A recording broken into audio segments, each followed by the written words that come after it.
Braids, as you all may know, has adapted into one of the most go-to protective styles for natural hair.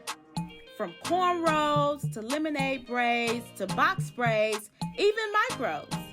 Braids has been passed down from generations to generations.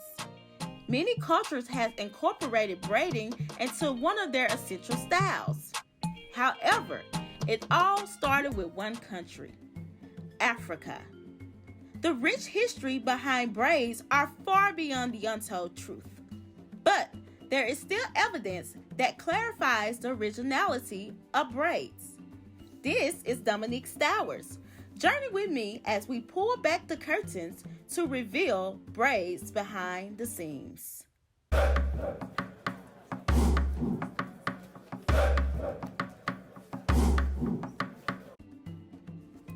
Braiding began in West Africa during the 15th century. They were heavily embraced because it revealed their identity. Each braiding style classified both men and women into groups. Ayana Bird, author of Hair Story, Untangling the Roots of Black Hair in America, says that hair braiding was like a social security number. You could look at someone's hairstyle and you could determine where they're from, what their status is in the society, if they're married, if they're single, if they're a widow, if they're a warrior, if they used to be a soldier. The richer someone was in a society, the more fanciful their hair was. Braids in Africa was more than just a hairstyle, it was a lifestyle. According to African cultural research specialist Markia McMillan, braids was a way to decipher between race, marital statuses, and even clans. Braiding was used to differentiate between age, between different religions, between different economic statuses, and it was also used as a formality at weddings, ritual ceremonies, and also funerals. Before any governmental power, Africans separated themselves among tribes. By doing so, they used their own unique styles of braiding to identify themselves. They were used to signify different tribes amongst the people. For example, the Bantu women, they were known for their very long braids that extended all the way to the ground. And also the Fulani tribe, they were known for the tribal braids, as people would call them today. Today, we have braiding gel to keep our braids together. However, they relied on animal fat and water to keep their braids intact. And of course, they didn't have the gels and products that we use today. So they would use a mixture of water and animal fats to help maintain these braiding styles. In the 1600s, Africans were captured as slaves. It was then their identity was stripped from them. Because of sanitation purposes, their hair was shaved completely off. From there, their ranks, social statuses, nor groups did not matter.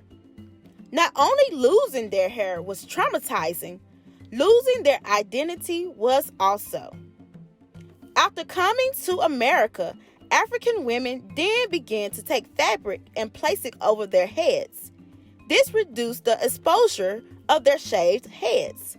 Soon after, they began to see this as a very convenient and unique style. Therefore, they took a piece of fabric and imitated it as a trend among their community. Braiding made its grand debut in South North America. Due to a long work week, slaves did not have time to do anything, let alone their hair. It was then a tradition to get their hair braided on Sundays.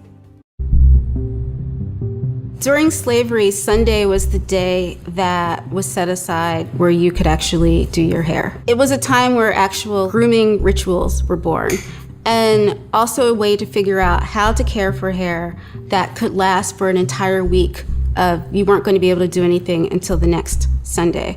While kept in bondage, slaves had no way to communicate. Even if they did have a way to write, it would have caused a major problem if it was to fall into the wrong hands. Braids played a major part in communicating with one another. Who would have thought that you could have hidden a whole map inside of a hairstyle? This helped get the message out easily. One way to signal their escape was through a hairstyle called departs. The slaves, they often used braids to help them find passageways, to send messages to each other, letting each other know if they were going to escape. While preparing for their journey, they would hide seeds, gold, and even rice inside their cornrows for survival.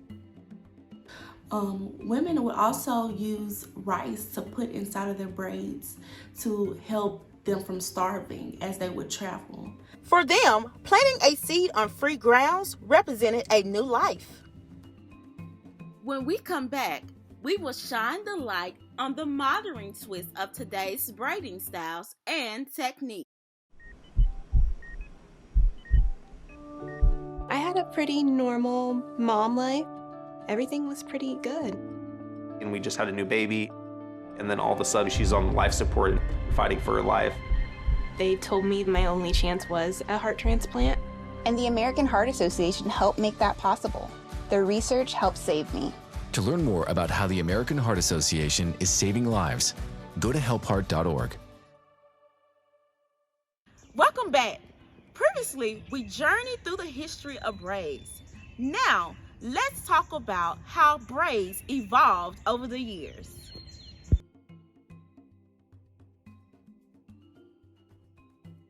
Braids became such an iconic style in the South. During the Great Migration, African Americans did not change the way they wore their hair. In the North, this style was frowned upon, and if their hair was not considered straight, it was considered being unprofessional or not clean. Cases where women went with braids or with natural hair, and that wasn't seen as professional because they were expected to socialize and assimilate to white American cultural norms. Even though braids disappeared from the scenes during this era, it slowly made its way to the forefront in the 21st century. Because of this, there have been cases where African Americans were discriminated against for a position on a job, or they were not able to attend school just because of their braids. It wasn't until 2019 of January that the Crown Act was introduced. What is the Crown Act, you may ask? The word crown stands for creating a respectful and open world for natural hair. It was created by 4 Black women who says that natural hair was a part of their culture and that it should not stop performances on any job or learning ability at any school. The Creating a Respectful and Open World for Natural Hair Act is passed. The Crown Act was introduced in California by Senator Holly J. Mitchell. For people to show up at work ready to give your top performance, reflecting who I am as a person and not needing to alter that to meet someone else's comfort level or to meet someone else's perception of what's professional in the workplace. All of us up here are quite professional every day. On July the 3rd of 2019, Governor Gavin Newsom wanted to be the first to sign this bill into law in the state of California. Crown Act is now law.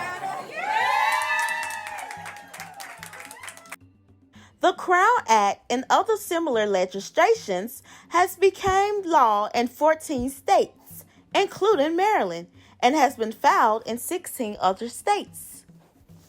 Since the Crown Act, more and more African Americans are able to naturally wear their hair or protective styles without the worries or hassle to impress employers at the job of their choice. Braids has taken over the workplace. Not only are women embracing them, but so are men. Ty Williams, a senior student at New Beginning Barber and Beauty College in Holly Springs, Mississippi, states that men are one of the most consistent clientele base there is. Base strictly to males or, male braiding because of the consistency and the loyalty to males that they have to me and the money. And it's something that I've grown to love to do. She also states that because African Americans' hair textures and styles